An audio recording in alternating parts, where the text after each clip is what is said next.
Hola, soy Nayar Paredes del Observatorio Agrario y esto es y será Diálogos de Campo. Antes que nada quiero mandarles un fraternal abrazo a todos, con mi cariño, con mi respeto, pero sobre todo con la esperanza de que este año que inicia, lleno de retos, dice el presidente de la República, pero también lleno de encuentros, sea propicio para ver hacia adentro en México. Es muy importante que estos retos nos lleven a ver hacia adentro, hacia el México profundo, hacia el México que nos pertenece. Y precisamente es por ello que iniciamos estos diálogos de campo, para poderles explicar a ustedes un poco de lo que es el derecho agrario, de lo que es la propiedad social en México, pero también para empezar a replantear el nuevo discurso agrario del siglo XXI que este país requiere hoy más que nunca. Para ello vamos a empezar a hablar de la ley agraria del 6 de enero de 1915. Precisamente, hace 3 días se conmemoraron 102 años de la promulgación de esa ley, la primera ley agraria en México. Pero, ¿qué es lo importante de esa ley? ¿Por qué debería de importarnos hoy? ¿Por qué recobra importancia? ¿Por qué recobra relevancia? Muy sencillo. La ley del 6 de enero de 1915, la ley agraria, parte de una premisa primordial. Reconoce que los campesinos y las poblaciones campesinas del país habían sido despojadas de sus tierras. Ese reconocimiento que hace Venustiano Carranza en su carácter de jefe del Poder Ejecutivo, como jefe de la Revolución y jefe o primer jefe del ejército constitucionalista, lo hace precisamente para iniciar el proceso de pacificación, para iniciar un proceso de reconciliación nacional. Y en la redacción de Luis Cabrera Lobato, que es quien redacta esta ley, recoge las principales demandas campesinas de la Revolución Mexicana. En esta recopilación de demandas, en esta sistematización y en esta forma de redacción, parte de una primer premisa. Los pueblos campesinos y los pueblos originarios de México fueron despojados de sus tierras durante la totalidad del siglo XIX. Entonces, el Estado, entre otras cosas, en esa ley se obliga, 1, a reconocerle las tierras a los pueblos originarios de México. Primera, y esto es súper relevante, porque curiosamente durante la totalidad del virreinato o la colonia, cierto, en efecto, los españoles pudieron haber realizado actos de esclavitud, de abuso de los pueblos originarios de México y de los mexicanos primigenios. Pero también es cierto que la corona española les reconoció a muchos de los pueblos originarios tierras y territorios para que pudieran desarrollar sus vidas dentro de la vastedad de lo que era la Nueva España. Esa organización económica tuvo o funcionó relativamente durante los primeros 300 años de la colonia, hasta que llegamos en el siglo XIX y con motivo de la independencia y esas discusiones de entre si éramos república y después si éramos imperio, y después de que si volvimos a ser república y si después volvimos a ser imperio. Bueno, esas discusiones durante el siglo XIX nos costaron la mitad del territorio, ¿sí?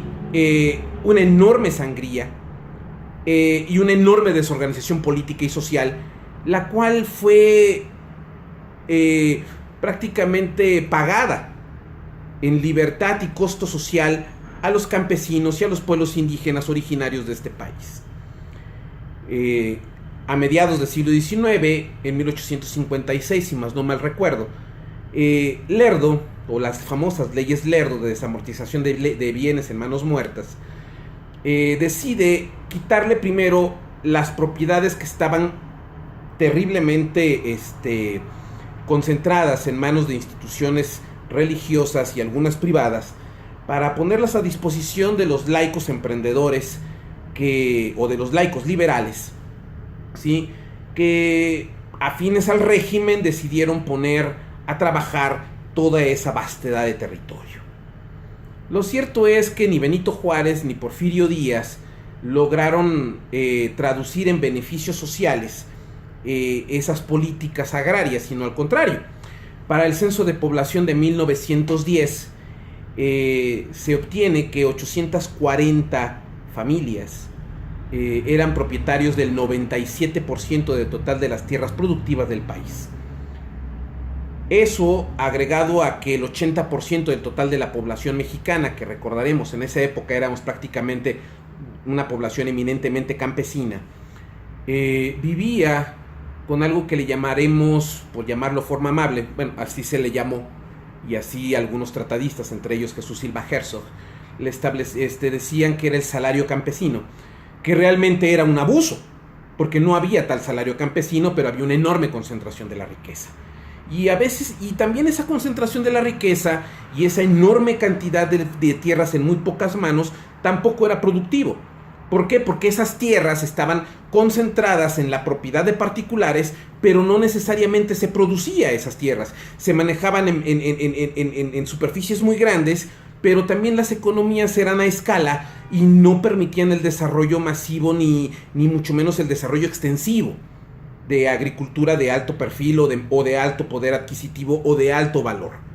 Prácticamente era lo que quería el señor hacendado sembrar en esa época, y los campesinos, si querían vivir, pues tendrían una de dos: o rentárselas, o trabajar para las labores del señor hacendado, o subsistir sabrá Dios cómo.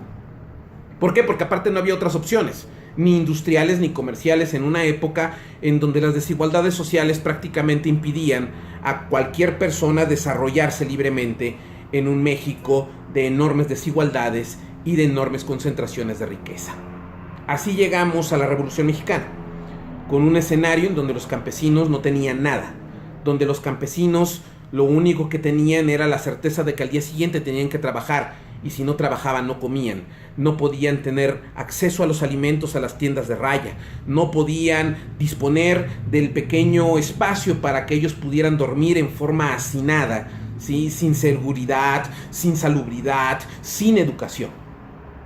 Ese es el escenario que detona la gesta revolucionaria campesina, porque también recordaremos, la revolución no solamente fue un movimiento campesino, también fue un movimiento obrero, ¿sí? Que en ambos casos la reivindicación obrera y la reivindicación campesina fueron positivizadas, es decir, fueron elevadas a rango constitucional a través del artículo 27 y 123 respectivamente. Ahora bien, ¿qué pasó con la ley del 6 de enero? Bueno, teníamos a los zapatistas, al Ejército Revolucionario del Sur, encabezado por el general Emiliano Zapata, que con el Plan de Ayala le decía al gobierno: tierra y libertad. Queremos tierra, queremos reconocimiento de los pueblos originarios y queremos fraccionamiento de los latifundios. Eso hizo que la mayor parte de los movimientos revolucionarios convergieran en esa idea, convergieran precisamente en la necesidad que había de repartir las tierras y la riqueza nacional. Entre esas discusiones, para no entrar en tantos recovecos históricos, Venustiano Carranza decide al final conjuntar las ideas que se discutían en ese momento, recogerlas en un solo instrumento de la mano de Luis Cabrera Lobato, ¿sí? Y desarrollar una ley y promulgarla, en la cual se reconocían dos grandes acciones por parte del gobierno para pacificar o iniciar la pacificación del país. Por un lado, el reconocimiento de tierras a los pueblos originarios, y dos, la dotación de ejidos, es decir, de tierras a las poblaciones que carecían de ellas, y que esas tierras fueran suficientes para la subsistencia de los pueblos, ¿sí? La premisa principal era lograr liberar a los campesinos de la opresión capitalista. Sí, así dice la ley agraria, ¿sí? Era liberar de la tiranía económica, de la tiranía del capital, a los campesinos, para que estos pudieran disfrutar de su derecho a la vida. Es decir, se inaugura con esta ley agraria los derechos económicos, sociales y culturales por primera vez en la historia dentro de un texto legal, y que después, con la promulgación de la Constitución del 17, será la Constitución del 17, la primera que reconoce derechos económicos, sociales y culturales en forma horizontal, libre y democrática en favor de toda la población de un país. ¿Qué pasó con esta ley? Bueno, una vez que se promulgó, empezó a haber cierto nivel de reparto agrario. Esa ley sirve como columna vertebral y estructura el artículo 27 constitucional, que, palabras más, palabras menos, el artículo 27 constitucional es la escritura de nuestro país. En ese artículo 27 constitucional está contenido lo que le pertenece a México, la propiedad originaria del territorio y recursos, pero también algo que fue muy importante, que fue darle a la propiedad una función social. Es decir, la propiedad estaba subordinada a que ésta se repartiera en forma horizontal, democrática, para que pudieran disfrutarlo la totalidad de los mexicanos y desarrollar el país. ¿Qué pasó? Bueno, tuvimos, después de la Constitución, 4 legislaciones importantes. El Código Agrario de 1934, de 1940, de 1942 y la Ley Federal de la Reforma Agraria de 1971, que podemos decirle que desde el periodo de 1915 hasta 1992, en que tuvieron vigencia estas 4 leyes, cada uno en su espacio, por supuesto, ¿sí? Le dieron al Estado mexicano un discurso agrario, un discurso de reparto de tierras, un discurso de desarrollo agrícola y pecuario, un discurso de intervención directa del Estado en la planeación de la producción nacional, una intervención directa del Estado en la articulación de políticas económicas de comercio, producción, articulación de industria y demás, que le permitió al México postrevolucionario crecer a niveles sostenidos del orden del 6% anual. Sí, el periodo de crecimiento más importante de este país fue precisamente durante el reparto agrario y durante la época en que el Estado mexicano intervenía en forma decidida en la mayor parte de los segmentos o sectores económicos nacionales. Esto permitió no solamente al Estado mexicano tener un enorme nivel de legitimidad y de legitimación con relación a su ejercicio del poder, sino que además le dio estabilidad, le dio la posibilidad de avanzar en un conjunto de proyectos sociales, como fue la educación, como fue la expropiación petrolera, posteriormente la expropiación de la industria eléctrica, con posterioridad las políticas de desarrollo de mercado interno y de la industria nacional, etc. Esta capacidad que tenía el Estado de tener un proyecto nacional claro, le dio la posibilidad al país de crecer a esos niveles. ¿Qué pasó? Bueno, después de esta parte bonita o rosa de la historia de México, tenemos que la pirámide poblacional cambió un poquito, de ser totalmente campesinos los mexicanos, dejamos de ser campesinos para convertirnos en urbanos, y las concentraciones de la población se fueron a las ciudades. Los campesinos empezaron a empobrecerse, los intermediarios empezaron a tomar poder, las relaciones de mercado entre productores y industriales se vieron enturbiadas por acaparamientos, por distorsiones económicas, por especulación y por la falta de intervención del Estado, entre muchas otras razones que no es motivo de este video. Ya lo comentaremos más adelante. Pero el tema es también que las poblaciones campesinas dejaron de recibir el apoyo de las presidencias municipales. Es decir, las presidencias municipales o los gobiernos municipales dejaron de invertir en las poblaciones campesinas para empezar a concentrar los recursos que no se robaban en las cabeceras municipales. dejando sin servicios, sin educación, sin salud y sin desarrollo y sin vías de comunicación a los ejidos y comunidades agrarias que estaban produciendo los alimentos de este país.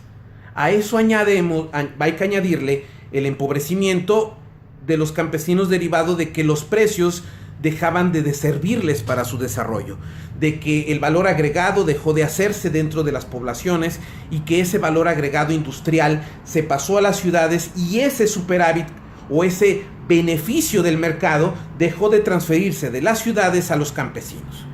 Y el campo entró en crisis. Se descapitalizó, se empobreció, dejó de ser alternativa y los campesinos abandonaron o han venido abandonando poco a poco sus tierras. ¿Por qué? Porque ya no es rentable vivir en el campo mexicano, porque genera pobreza. Y se fueron a Estados Unidos o se vinieron a engrosar los cinturones de pobreza de las ciudades. Y así durante todos los 60s, 70s, 80s y los 90s. En 1992, la ley agraria y todas sus secuelas agrarias se acabaron con el fin del reparto agrario.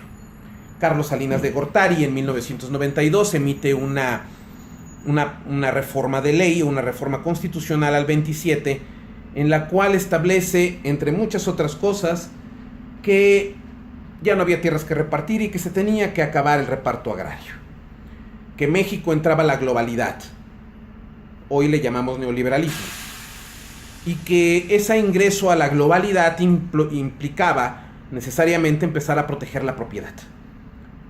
Y que precisamente si le garantizábamos a los campesinos la propiedad de sus tierras y le garantizábamos a los inversionistas la propiedad de las tierras que adquirían para que pudieran detonar desarrollos agroindustriales que le dieran más valor agregado a la producción nacional y que desarrollaran más y mejores recursos, bueno, pues íbamos a lograr un mejor desarrollo. No es cierto. No fue así. Pero vamos a aterrizar un poquito este diálogo. 6 de enero de 1915, ley agraria, y el Estado decide iniciar un reparto agrario. Y este reparto agrario beneficia a poco más de 32,000 núcleos agrarios, 29,000 ejidos, 2,000 y fracción comunidades agrarias. Se les entregan 102 millones de hectáreas a estos poco más de hoy día 5 millones de ejidatarios y comuneros. Es decir, el 51.4% del total del territorio nacional le pertenecen a ejidos y comunidades agrarias de conformidad con nuestro actual 27 constitucional y la misma ley agraria en su artículo 9. Pero aún más, en la propiedad social están más del 62% del total de las tierras que requerirán las ciudades para su crecimiento en los próximos 20 años. En la propiedad social están casi el 70% de totalidad de las selvas y bosques que existen en este país, es decir, nuestros ecosistemas productivos, ¿sí? O nuestros ecosistemas protegibles, ecosistemas pletóricos de diversidad, están en propiedad social. La mayor parte de las costas y mares territoriales pertenecen a ejidos y comunidades agrarias. Es decir, la propiedad social no solamente es un tema de campesinos pobres, es un tema de campesinos con propiedad del 51% total del territorio nacional que han sido excluidos del desarrollo económico nacional sistemáticamente desde hace poco más de 40 años. Esa población campesina solamente recibe el 3 o produce o participa en el Producto Interno Bruto en un 3% del Producto Interno Bruto nacional, global. Y ahí viven 25 millones de mexicanos. Si esa población no se ha muerto de hambre, no ha sufrido verdaderamente las consecuencias de la exclusión económica, ha sido gracias a 22,000 millones o 20,000 millones de dólares que recibe la mayor parte de esa población vía remesas. El subsidio más caro a la pobreza que registra Latinoamérica. Y curiosamente es la segunda o tercera fuente de ingresos más importante de nuestro país. Es decir, era el petróleo, después es el turismo y después son los campesinos más pobres de este país vía remesas.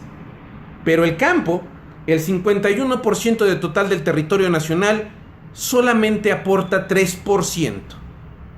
Muchos me podrán decir, oye Nayar, pero estamos diciendo de que los campesinos y que el sector agropecuario ha crecido. Sí, ha crecido el campo tecnificado, el campo en propiedad de particulares. Ese ha crecido. El campo propiedad de estos grandes agroindustriales que concentran la mayor parte de la producción agroindustrial de México. Esos que tienen capacidad de exportación. Esos que han sabido crecer. También no quito de que hay ejidatarios y ejidos y comunidades extraordinariamente exitosos que han sabido crecer y mantener sus identidades agrarias y campesinas.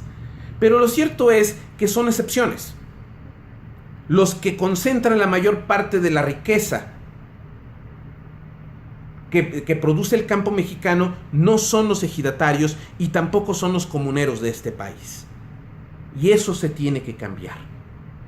Este es un buen momento al que invito a la reflexión precisamente para que reconfiguremos el discurso agrario, para que cambiemos la forma de ver al campo mexicano. Hoy hablamos, en la mañana se habló de un pacto económico que está celebrando el presidente de la República con los sectores productivos del país. Lo saludo y lo felicito. Pero, señor presidente, no se requiere tanto que los ricos se hagan un poquito más ricos. Necesitamos que las fuerzas del mercado, que la economía general empiece a equilibrarse y equilibrarse con niveles de inversión y desarrollo que permitan a todos los sectores desarrollarse en forma equilibrada hacia el futuro. Estamos hablando de un escenario en donde hoy día el país requiere recuperar nacionalismo. Y no hay nada más nacionalista, amigos míos, que el campo mexicano. No hay nada más mexicano que la imagen de un campesino. Hemos vendido estas imágenes de campesinos felices en poblaciones pintorescas. Esa es nuestra imagen y es la que más hemos olvidado. Recuperemos un nuevo discurso agrario para el siglo XXI. Nos vemos el próximo lunes cuando continuaremos con más de Diálogos de Campo. Un servidor, Nayar Paredes, del Observatorio Agrario, les da las gracias y estamos pendientes. Hasta luego.